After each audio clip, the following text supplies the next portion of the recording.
Welcome to the Fantasy Pros Dynasty Football Podcast. Brought to you by Reality Sports Online. I'm your host, Scott Bogman. Follow me on the Twitter at Bogman Sports. I'm joined by Pat Fitzmaurice, as always, at Fitz_FF.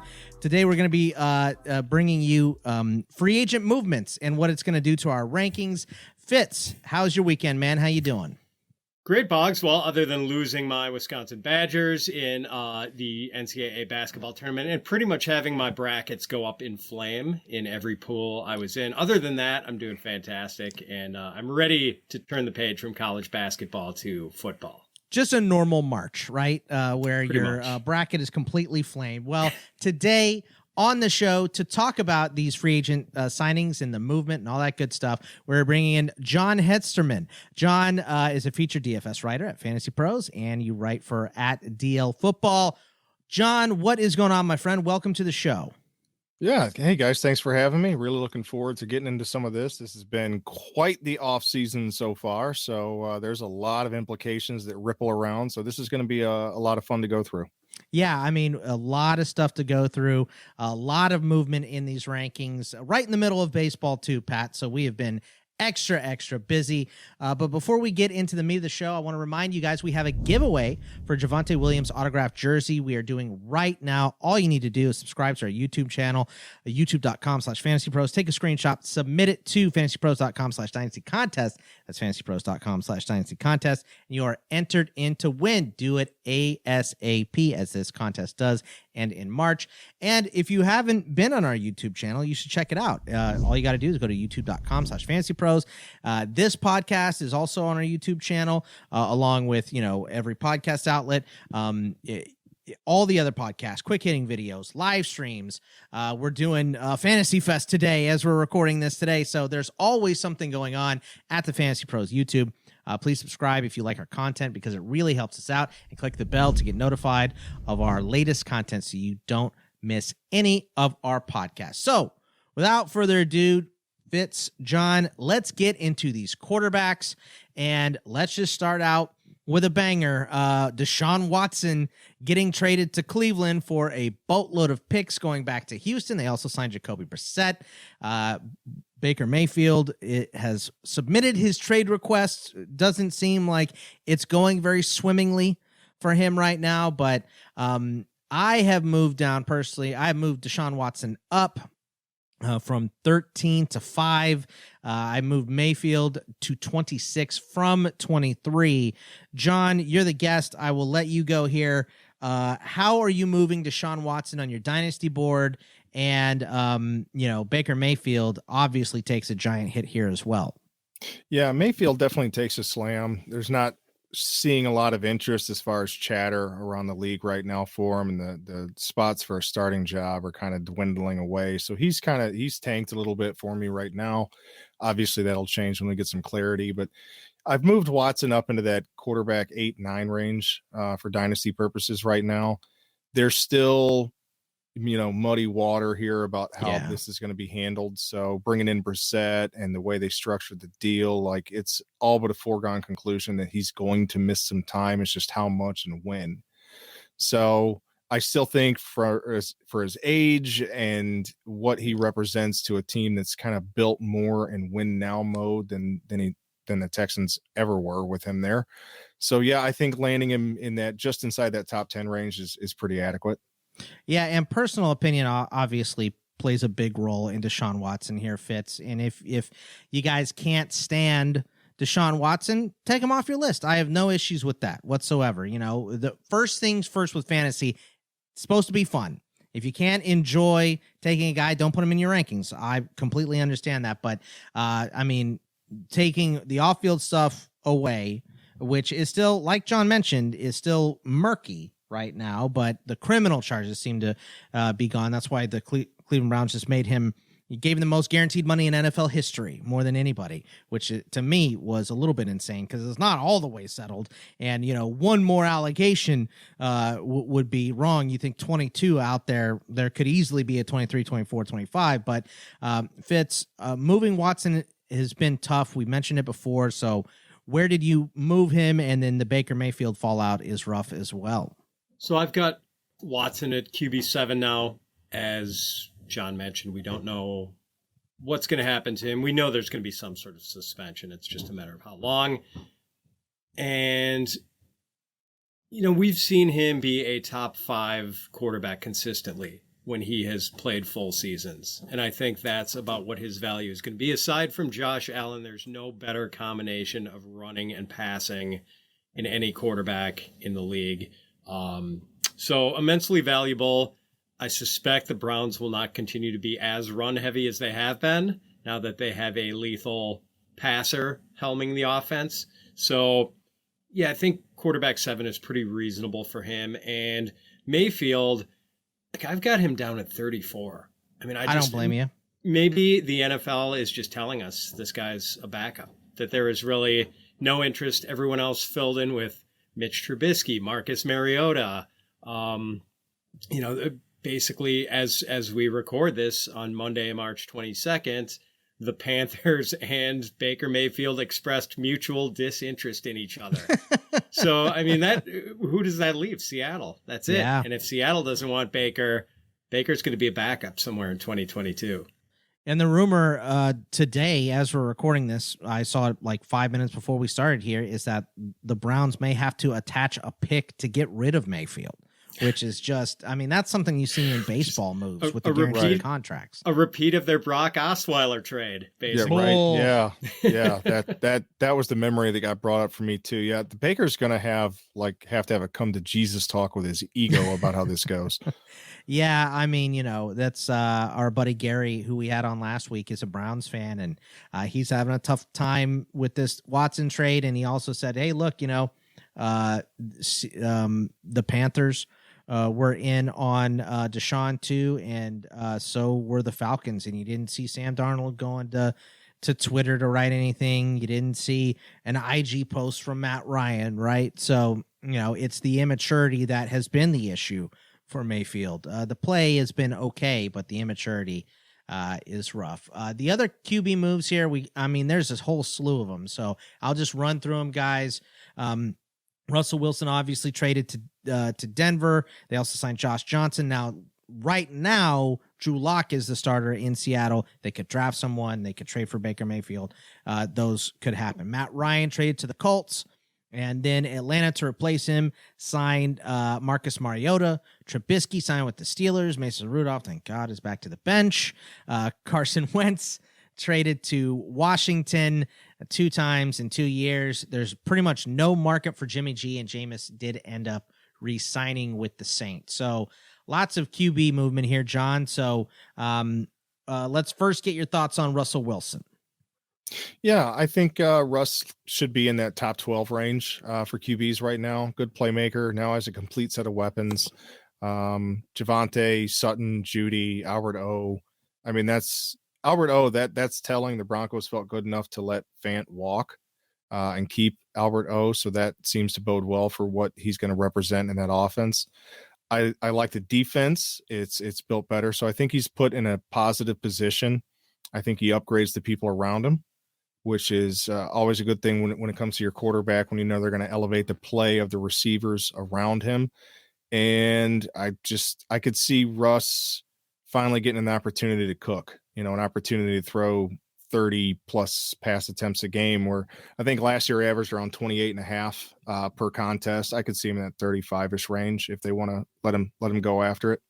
Fitz, your thoughts on Russ? I've got him at 14.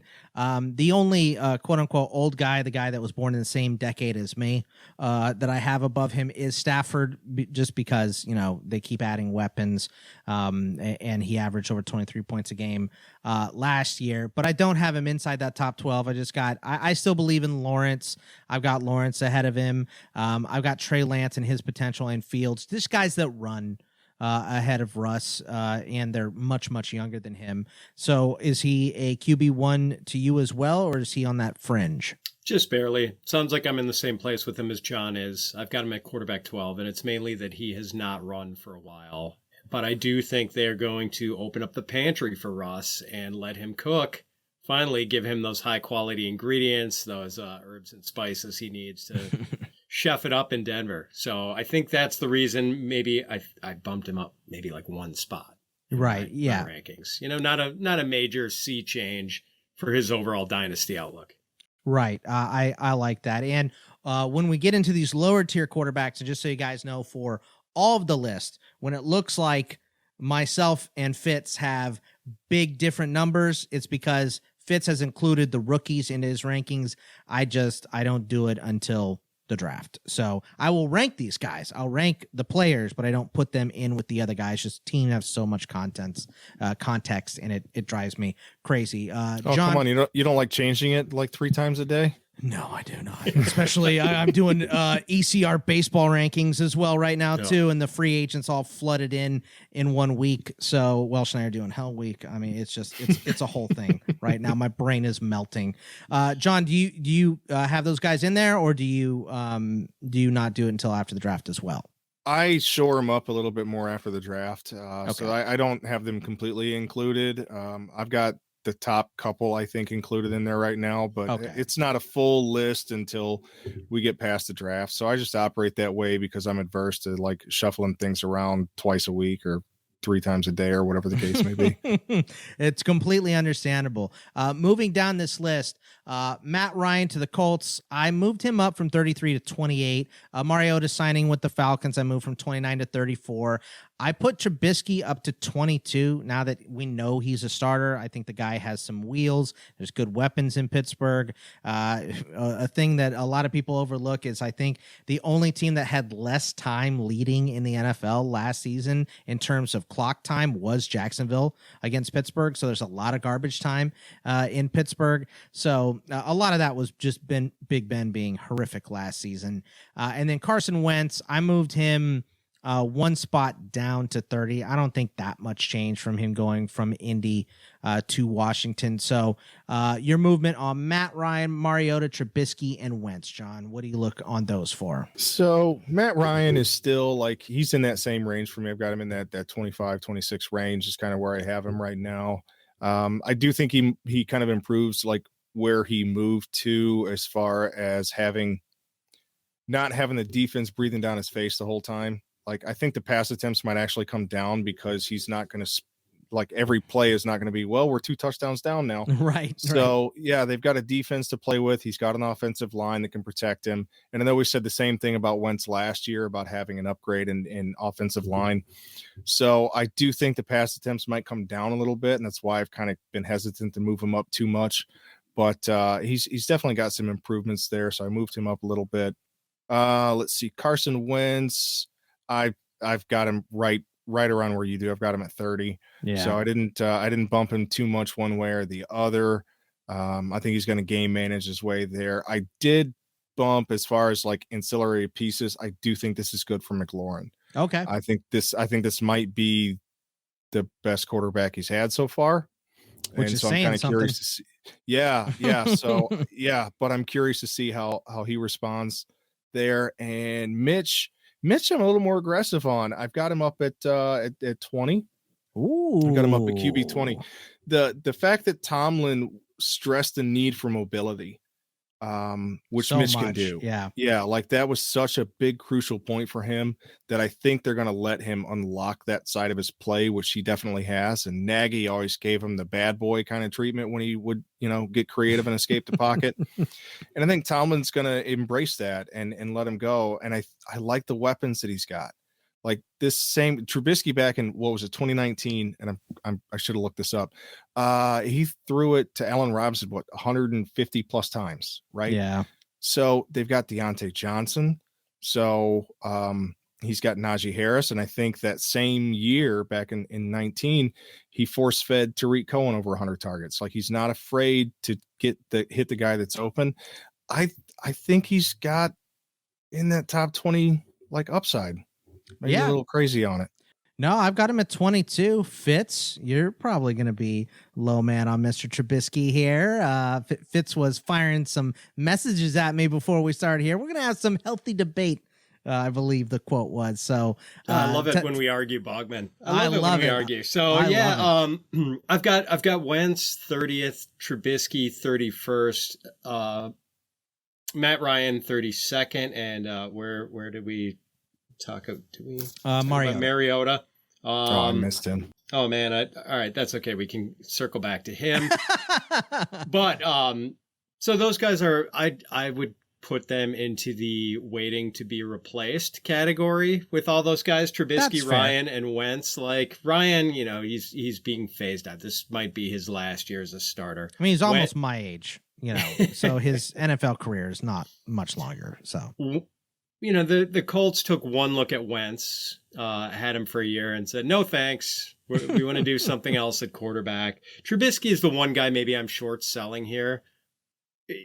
He does have great weapons. He's intriguing. Maybe he was just mishandled by Matt Nagy and the Chicago Bears coaching staff. So I do have a little bit of hope for him, although I'm not sure what it's going to look like if the Steelers can't get that line rebuilt this year. That's going to be a problem. But I do have those three guys behind 5 rookies as of now. Malik Willis, Desmond Ridder, Matt Corral, and I'm not necessarily giving these in order. Willis, Corral, Ridder, Pickett, and Howell, thank you. And so, just like I'm okay with these guys if you need in a super flex dynasty league to fill a spot. If everyone wants 3 quarterbacks going in, if one of these guys is your 3, you're fine. Like it's good to have that sort of depth. I think most of these guys should be starters barring injury for most of the season.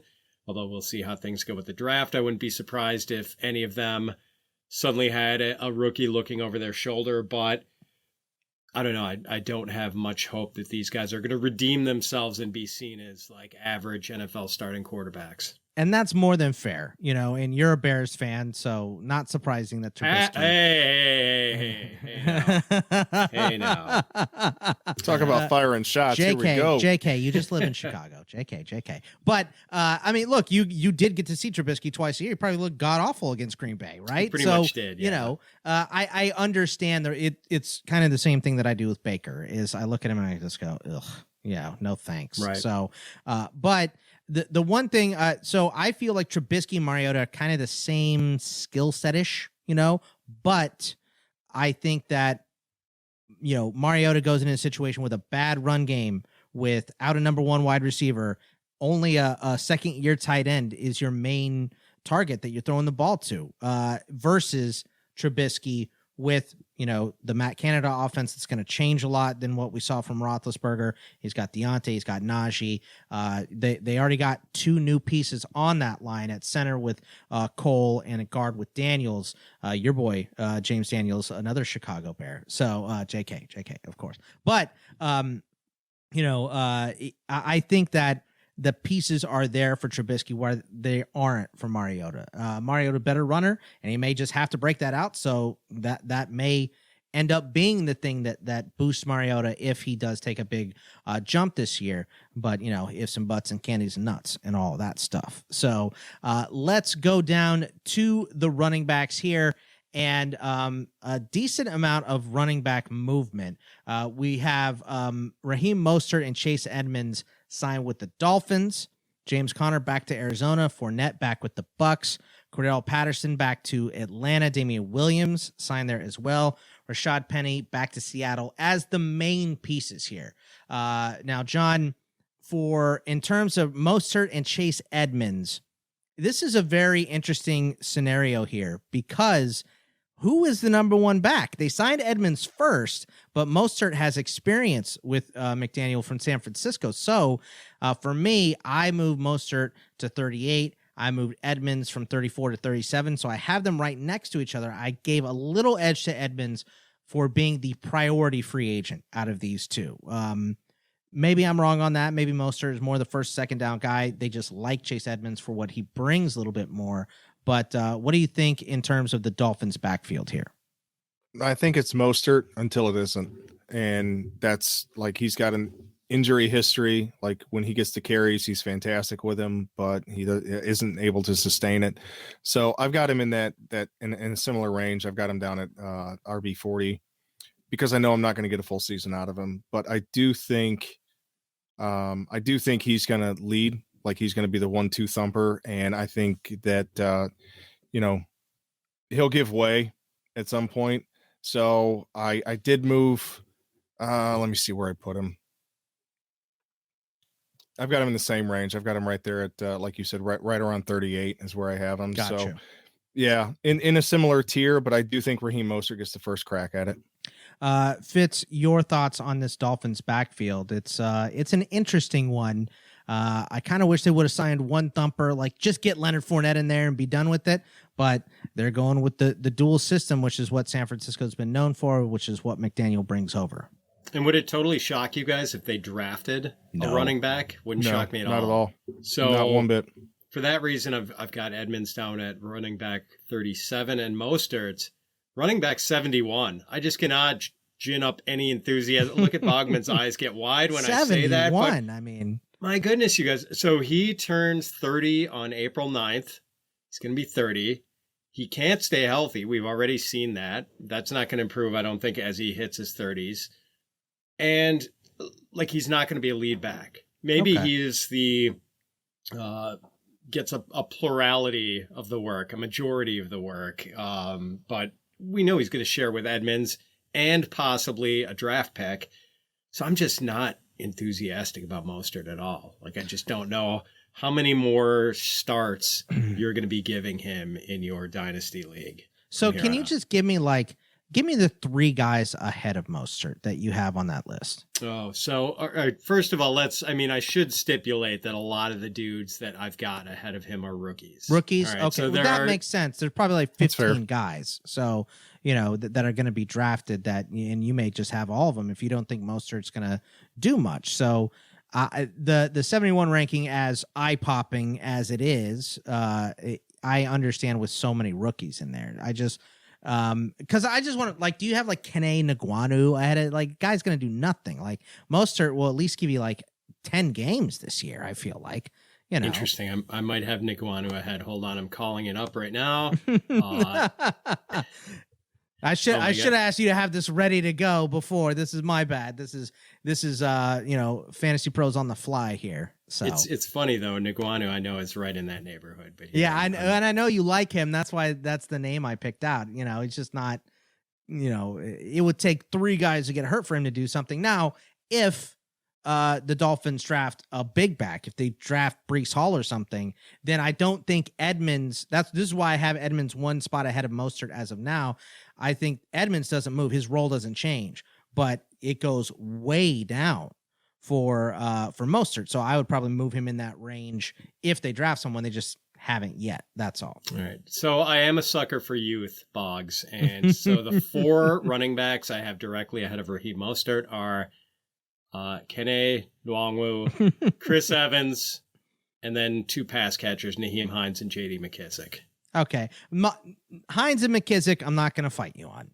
But Nagwanu and Chris Evans they're 2 spots behind here. So, P. Ryan, they loved. I don't know. Chris Evans should be better than P. Ryan. I agree with you there. Underutilized in Michigan as well. Nagwanu is probably better than Mostert, but he's so far behind here. So, okay. Look, I get it. I'm not gonna fight for Mostert that hard, because as soon as I fight for him, the guy's gonna break his stuff and not come back. So it wouldn't be that shocking. But no, it's definitely, there's a philosophical difference at work. You're more of a bird in the hand guy. I'm more the wish upon a star guy, and maybe you're more pragmatic here, and a lot of people I think would side with your way of roster building there. But to me, I just think.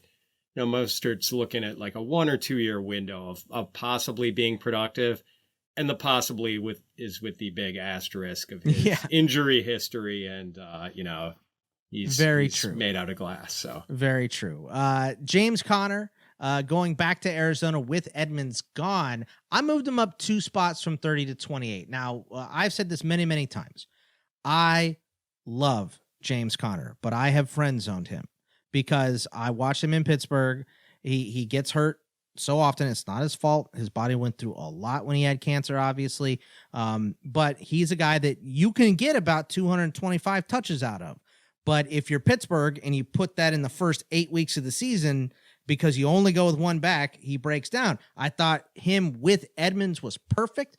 I feel like I'd be happier with Conner if the Cardinals bring in someone or draft someone that can be a B back to his A. You know what I mean? So that's why I didn't move him up a lot. I know a lot of people are excited about Edmonds being gone and him getting a full workload, but I just don't think he can last with 300 touches. I think 250 is probably an absolute max for him. John, where do you have Connor, and did you move him a lot or a little after Edmonds is gone?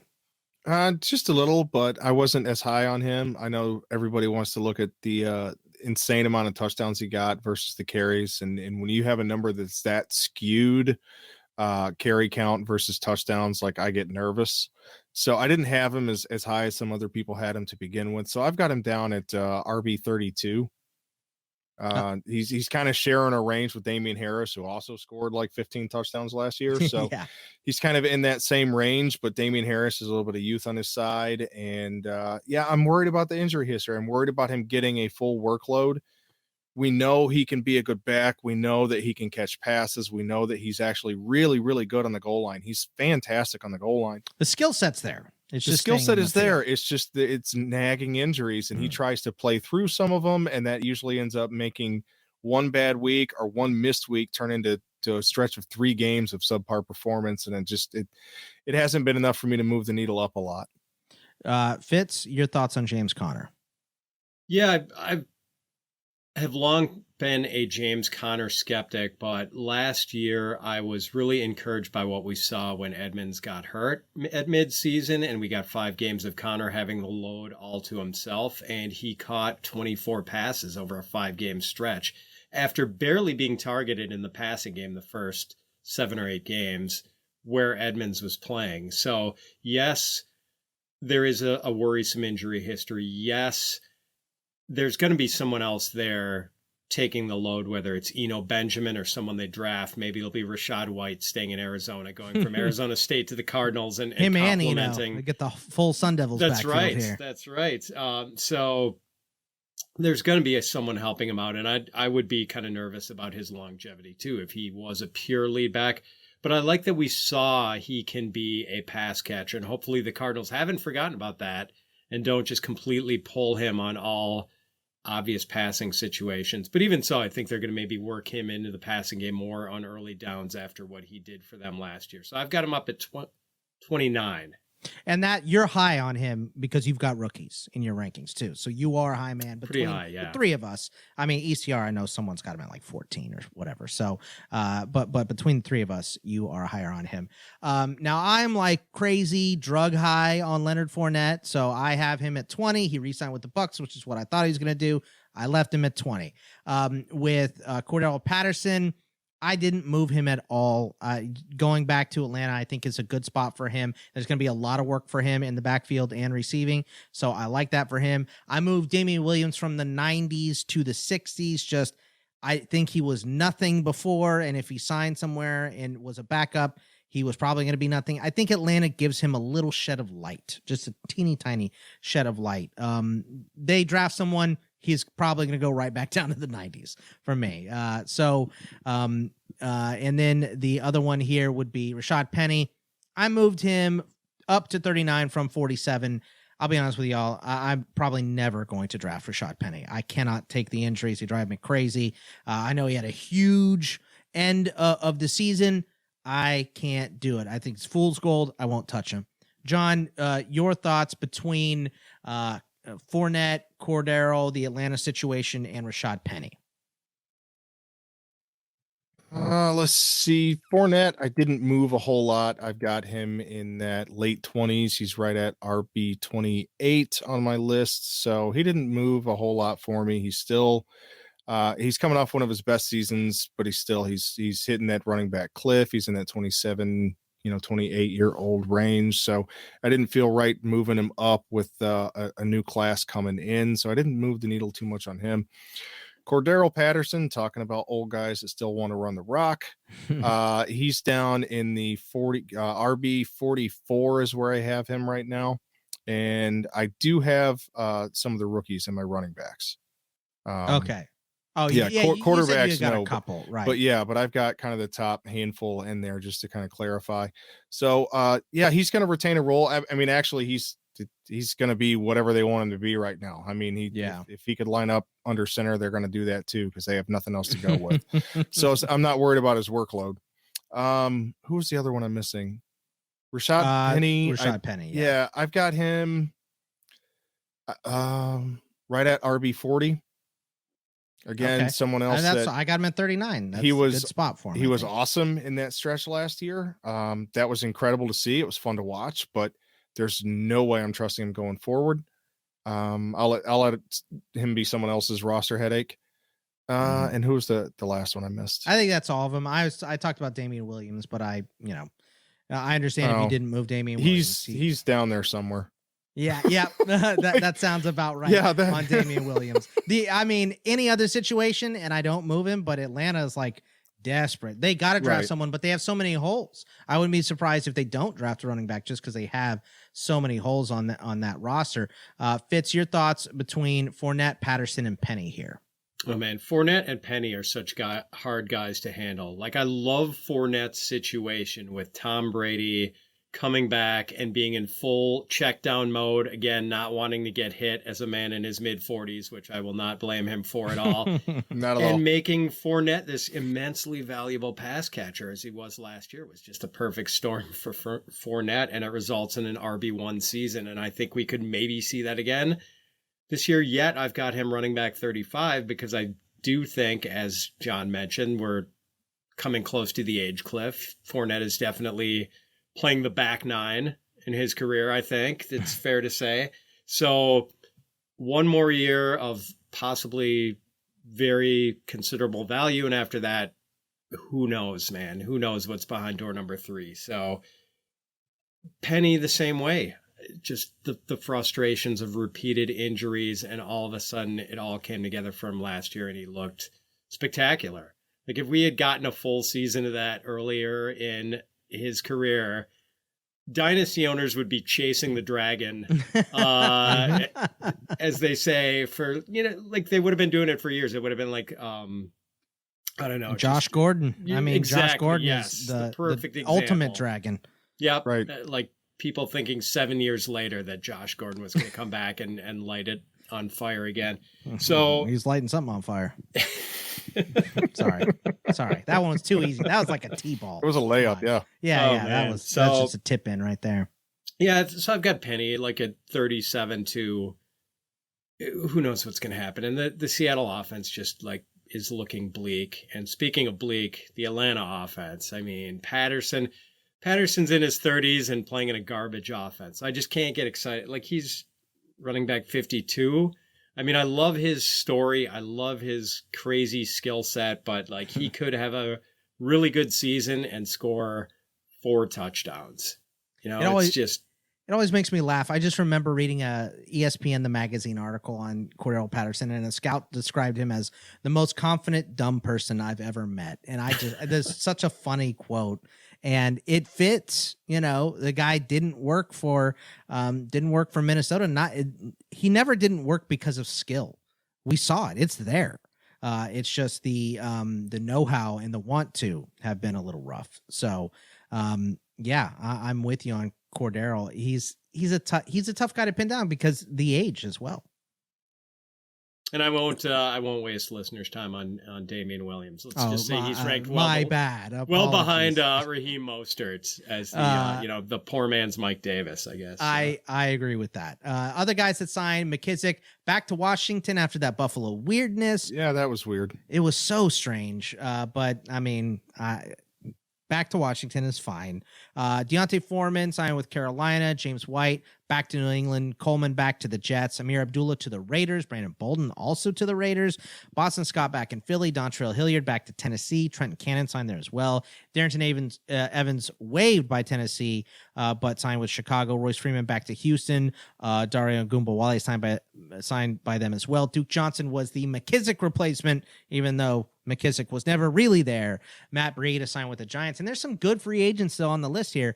Gordon, Ronald Jones, McKinnon, Darrell Williams, David Johnson, Philip Lindsay, Booker, Sony Michel, Lat Murray, Gio Bernard, Carlos Hyde, Marlon Mack, Jeff Wilson. There's still a lot of movement left in the running back class here, John. Is there one guy that stands out to you, either signed or unsigned, that you are moving up or want to move up? I want to move Ronald Jones up. I need to see him land in an offense that will give him 200 plus carries. Like, here you go. Like, we want to give you this. I think Atlanta would be perfect. That's one of the I would love that. That's one of the places that I would dream for him to go, because he will get the work. And that's what he needs. Like, I stupidly still believe in that guy, even though Bruce Arians can't I don't know if he kicked Bruce Arians' dog. I don't know what the deal was. Bruce Arians and running backs. Dude, I mean it's bad. But he's one I want to move up. I'm hesitant to do so because we don't know where he's going to be. And if he's just going to be, holding Leonard Fournette's towel, for the season, then I'm not interested in rostering him too much or making a big deal about it. But he's someone I want to see. The rest of them kind of fall into the cracks between some of these other guys we've talked about. There's not anyone there that really moves the needle for me one way or the other. They're depth pieces on big dynasty rosters, and somewhere between Damian Williams and Rashad Penny. Yeah, so you shuffle them up there however you see fit and kind of move. Fitz, does anyone here stand out to you? For me, it's just Melvin Gordon and where he signs. That's the big piece, but everything else, like John said, is kind of just fillers. Yeah, you hit on it, Bogman. Everyone's favorite party spoiler, Melvin Gordon, the guy who takes the stick out of the kid's hand as they're about to hit the piñata. Like he ruined the party for Devante Williams last year. He's going to ruin someone else's coming out party this year. So. You know whose party is going to ruin is Rojo's going to end up somewhere, and then they're going to sign Melvin Gordon. Oh, wow. I was just thinking, what if the Cardinals sign Melvin Gordon? Boom, there it is. Yeah, the James Conner love just would sink like a stone. Yeah. Boof. Gone. We're going to go to wide receivers here, which is going to be the meat of the show here. So many wide receivers moving or staying. But before we get there, I got to tell you about Reality Sports Online, who sponsors this podcast. Like I said at the beginning, this podcast is brought to you by Reality Sports Online. They by now, most of you have probably heard of them. They are the powerful fantasy sports platform where owners get to build and manage their fantasy team like an NFL general manager. But the question is, have you tried it? It's time to go and see what all the buzz in the Dynasty community is about. Free agency, multi-year contracts, a rookie draft, multi-team trades, franchise tags, contract extensions, first-round rookie options, automated contract and salary cap functionality, and much, much more. Think it sounds complicated? It is not. The best thing about Reality Sports Online Fantasy Front Office is that it doesn't take any more time than a standard league. It just requires more strategy than think you are among the fantasy elite here. Give it a whirl. Go ahead and put your mettle to it. Still not sure? You can test your general manager skills for free, FREE, in a mock free agency auction. If you like what you see, use promo code FantasyPros to receive a 10% discount on your team or league today. Fantasy just got real at realitysportsonline.com. Now, wide receivers, obviously the biggest move, so I'll keep this separate from all of the other gigantic moves. Devante Adams traded to the Raiders. I am keeping him at 8. I didn't move him. I understand people that want to move him down. I may move him down in the overall, but I didn't move him among wide receivers. John, with this Devante Adams trade going, obviously you take a tick back in terms of quarterback, going from Aaron Rodgers down to Derek Carr, but Derek Carr's still a pretty damn good quarterback. So did you move him down at all? Because I don't think anyone moved him up because of this trade. No, I moved him down one spot. So basically he flip-flopped with Deebo Samuel for me. Okay. And it's just a downgrade at quarterback. Like, quality of targets is a big deal, and the relationship and rapport was there. And I think he's going to see a healthy target share, but they're a little bit different targets. So I did move him down one spot, nothing egregious, but I do think his best fantasy days may be behind him. Yeah, but not drastically. I think he's still going to be a really high end producer. He's going to land in wide receiver 1 territory for me. So not a drastic move. Fitz, for Devante Adams, I mean, guy averaged 21.52 PPR points per game last season. Deebo 21.32, Cooper Kupp 25.85. These are the only 3 guys that averaged over 20 points. So, I still have him at 8 just because of the age. I have him just ahead of guys like Jalen Waddle, and DK Metcalf and T Higgins. Those are the guys that I have right behind him. I have him behind Hill, Brown, Lamb, Samuel, Kupp, and Jefferson and Chase. So did you move Devante at all? And how sad as a actual Packer fan were you to see Devante Adams go? I'm sad for sure. He and Rodgers had rare chemistry, and certainly one of the more exciting pitch and catch combos in recent memory and in Packer history, I dare say. So I've got him dropped from like wide receiver 6 to wide receiver 9. I've got him just behind Cooper Kupp. I think Kupp and Adams are kind of similar cases where maybe they are where they are, not because they're not going to be valuable in 2022, but because they are going to be a harder sell now, I think, in Dynasty trades because of their, they're at least at the halfway point of their careers, probably. Still very valuable guys, and I think it's going to help that Carr and Adams played together at Fresno State, where they put up some pretty freakish numbers when they were together. I mean, Adams had like 230 some receptions in those 2 years. So they're familiar with each other's games. Maybe that will smooth things a bit for Adams this year. But yeah, I've got him below some of the young guns: Higgins, Waddle, A.J. Brown, Samuel, cats like that. So yeah, that's very understandable. And I'll say this for you. At least you got this wave goodbye to Devante Adams when Antonio Brown went crazy. I didn't get to say goodbye. He's just gone.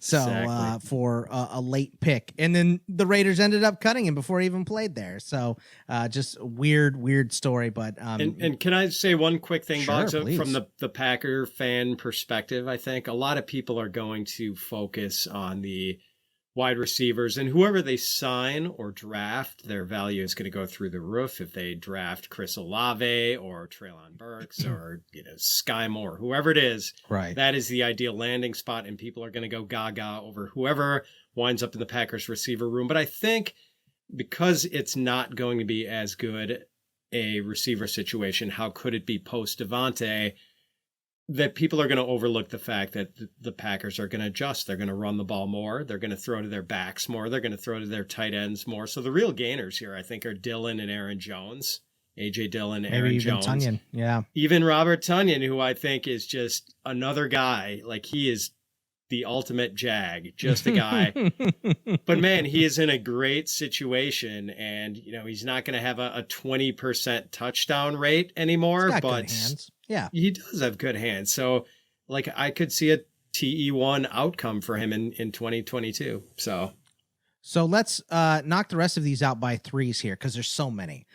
Chris Godwin re-upped with the Bucks. I moved him one spot over Terry McLaurin from 15 to 14. Juju signed with the Chiefs. I think it's just a great spot for him. I moved him up from 25 to 19, and Calvin Ridley suspended for a year. Obviously the biggest dropper. I had him from 24 down to 51. I put him behind OBJ because we're at least going to maybe get something at the end of the season from OBJ after tearing his knee in the Super Bowl. So, John, your thoughts on those three between Godwin, Juju, and Calvin Ridley? Yeah, Godwin, I didn't move a whole lot. I think he stays in a good spot. So he's right in that wide receiver 17 for me. I like him there. He's just ahead of Terry McLaurin, and those two are the two I keep flip-flopping. Juju, I actually like this one. So this may not be everybody's favorite spot. I know a lot of people on Twitter are quick to talk about like the wide receiver 2 in Kansas City. It doesn't pan out. And what I think the difference there is they've had this recipe for a while, and that recipe was smaller guys that are really, really fast. And we're going to shove them on the perimeter, and that's how we're going to make this work. And the best of the bunch over the last couple of years was actually Sammy Watkins, which is almost a joke in itself these days. But you've got Juju, who's a completely different skill set, who can operate over the middle of the field. I think this is a good spot for him. I liked him. I actually moved him up a little bit. He's in that wide receiver 40 range for me, which is that area of people I'm not sure what to do with yet. Your people like your Michael Thomas, your Kadarius Tonys, your like, I know there's something there, but not sure yet. So he's right in that range for me. Calvin Ridley, I'm not sure what to do with him. Yeah, I keep moving him around. Like, I know the talent's there. I know that if he were to come back to relevant football, that he would have a healthy target share. But I mean, it's going to be a year and a half by the time he gets back. Right. And I've got him down at wide receiver 56 ish, I think is where I've got him. So we've all got him in the 50s. Oh yeah. So. Yeah. I can't rightly put him anywhere else right now. Fitz, your thought on those three between Godwin, Juju, and Ridley? Yeah, Ridley leaving the team in midseason and then the gambling thing and then tweeting about the gambling thing after he's done instead of just kind of shutting his mouth. And decision making on Madden went way down. Yeah, this is just not a good sign. So he's at down the 50s and I'm not buying the dip. Godwin, I think he's going to be fine after Brady is gone. Maybe the fact that he's coming back from this injury is bad for his immediate value, but the Brady return certainly helps him. So maybe misses a few games, but he's going to be fine. The interesting guy to me is Juju. I was in an industry best ball draft last night. I was teeing up Juju, and I think early in the 7th round, I had my sights set on him, thought I was going to get him because I had already taken Patrick Mahomes, and he went, and I wound up having to settle for Brandon Ayuk. So this was redraft, but tell me, who would you guys rather have for 2022, maybe beyond, since they have pretty similar ages, Ayuk or Juju? That's it. I mean, for me, it's Juju. I'm a Juju guy, but yeah, I mean, Juju is, you got to remember, Juju's still I think he's 15 months older than Ayuk. He's not that much older than Ayuk, and he has way more experience. And I think people don't realize how bad Ben Roethlisberger has been. There was the year he missed, and then he was bad. So it's been subpar QB play for Juju. Obviously, he was much better with Antonio Brown next to him, but now he's got Tyreek Hill and Travis Kelce, and one of the best quarterbacks ever with Patrick Mahomes with him when he's on. So I'm super excited for what Juju can do in this Chiefs offense. And I think it was very smart of him to sign a 1-year deal, go put up eye-popping numbers, and then he's going to try to get that huge number, which is what he was trying to do in Pittsburgh. But obviously, Ben being as bad as he was and Juju not staying healthy didn't do him any favors. So I've got Juju ahead of Ayuk. John, what do you think of that one? Yeah, I would actually lean Ayuk there. I'm a big Ayuk guy. I love what I've seen when he's not in the doghouse. When he's actually being targeted and part of the offense, I like the guy is always hunting for that extra yard, and I like that. So I have Ayuk ahead of him by a little bit, but that being said, I think this is a good opportunity for Juju. I really do. I know he's the third option. That's not a bad thing because he's going to play a different style than all the other wide receiver 2s that they brought in, and covering that middle of the field like that and being able to get some separation in the short to intermediate routes. I think he's going to do just fine. I think he's going to have weekly flex value plus. He's going to have a few spike games in the season because of the quarterback he's paired to. I think it's a good spot for him. I really do. The next batch that we'll talk about here, we got Amari Cooper signed with the Rams. I moved him up from 49 to 41. Amari Cooper traded the Browns for a 5th and a 6th, which is just weird. I did move him down initially from 26 to 33. I haven't made the response move to getting Deshaun back. I still do think they're going to throw the ball less in Cleveland because they have the 2 great backs and a strong defense than they did in Dallas. So I'm probably going to leave him right where I have him at 33. And then Mike Williams re-signed with the Chargers. I kind of thought he was going to, so I didn't move him really at all. So John, your thoughts on A-Rob, Amari Cooper, and Mike Williams? Yeah, A-Rob, I didn't do a whole, I moved him up just a little bit. Let me see where I have him on my list here. Because I do think he's going to step right into a healthy role there. So I've got him. Sorry, I should have had these all set. I've got him right in the wide receiver 37 is where I have him right now. Okay, so we're in the same range. Yeah, so I've got him right there. I think he's going to be fine there.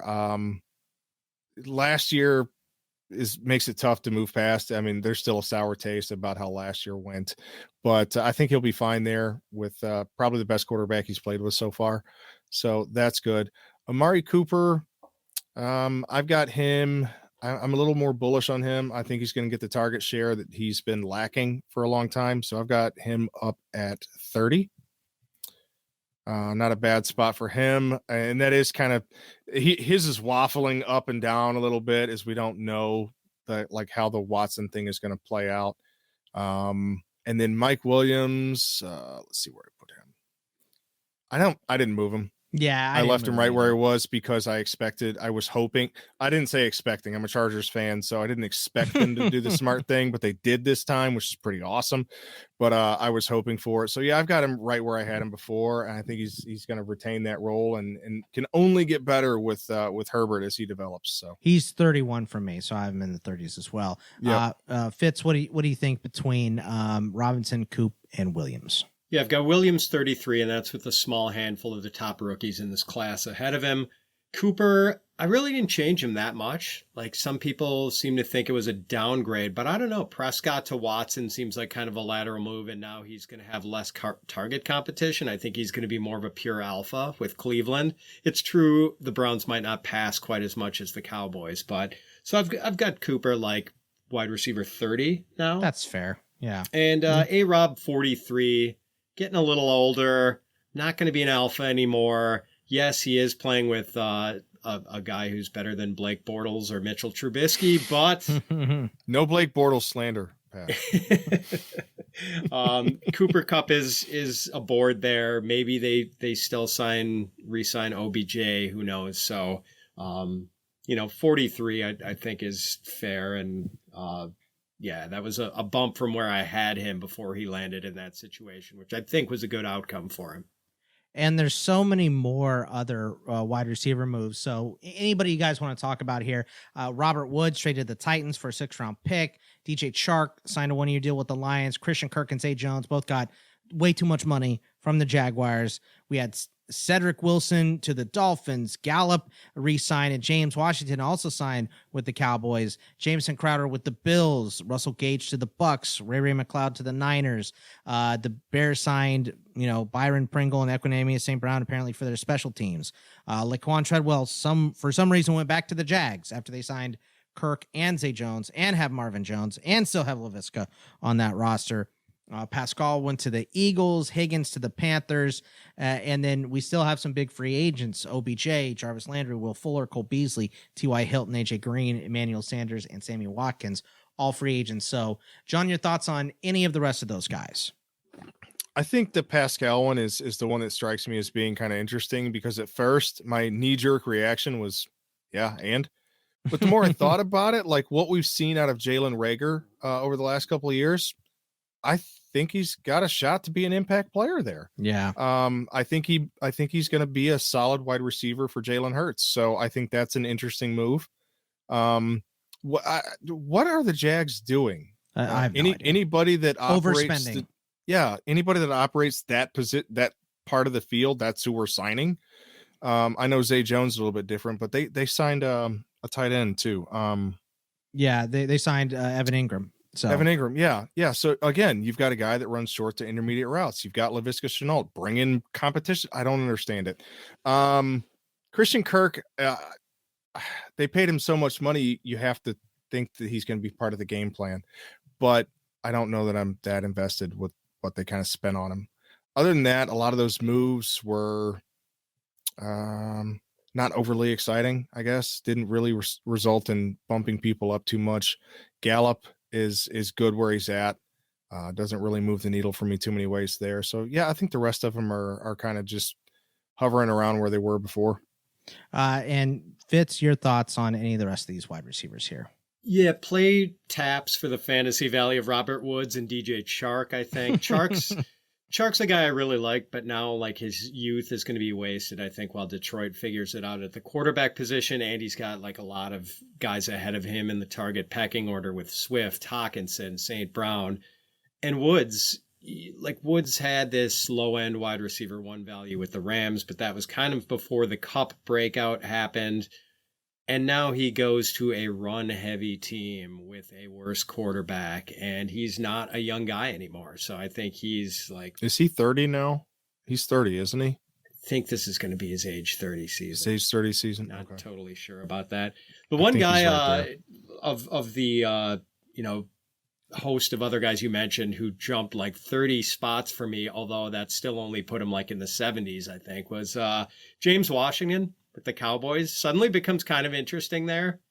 We'll see how that goes. I mean, you like fly routes and curl routes? Yeah, that's kind of it. I mean, I don't know if there's any star power there, but maybe in that offense, he could be at least, an interesting guy. I mean, you add Dak with anyone, and it's positive for sure, especially going from Ben to Dak.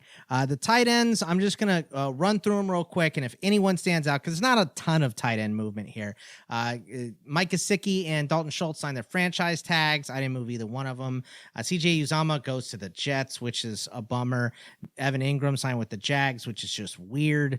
Hooper went to the Titans, which could be nice. Noah Fant traded to Seattle in the Wilson deal. Gerald Everett signed with the Chargers. Hayden Hurst with the Bengals, which could be nice for him.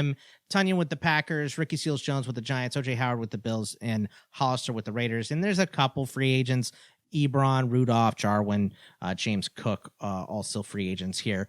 But John, your thoughts on any of these tight ends? As a Chargers fan, I think the Everett one is going to fly under the radar. I think he's going to have like some touchdown appeal there. He's always kind of played around or behind somebody.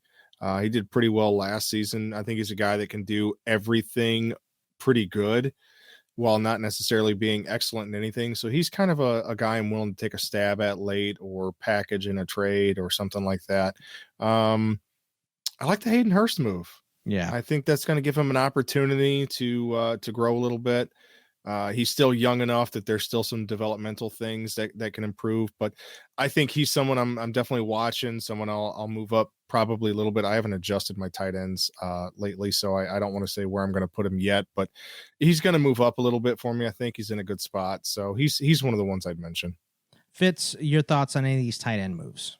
Yeah, in a vacuum, I think CJ Uzomah is better than Hayden Hurst, but with the changing situations, I'd rather have Hurst in Dynasty, no question. And the one that really sticks out to me is Dalton Schultz, because if he would have gone somewhere else, I think his value would have absolutely cratered in Dynasty. Instead, not only does he come back to the Cowboys, but he comes back to a Cowboys team that no longer has Amari Cooper. Yeah. And so, like, it's not going to be hard for him to get the same sort of target load he had last year, I think. So that really is going to preserve Schultz's value and keep him in that tight end one range. I'm going to take credit for Fitz moving up Dalton Schultz in his rankings here. After we argued about this, the tight end I concede. I'll say Uncle Bogman. I'll say Uncle.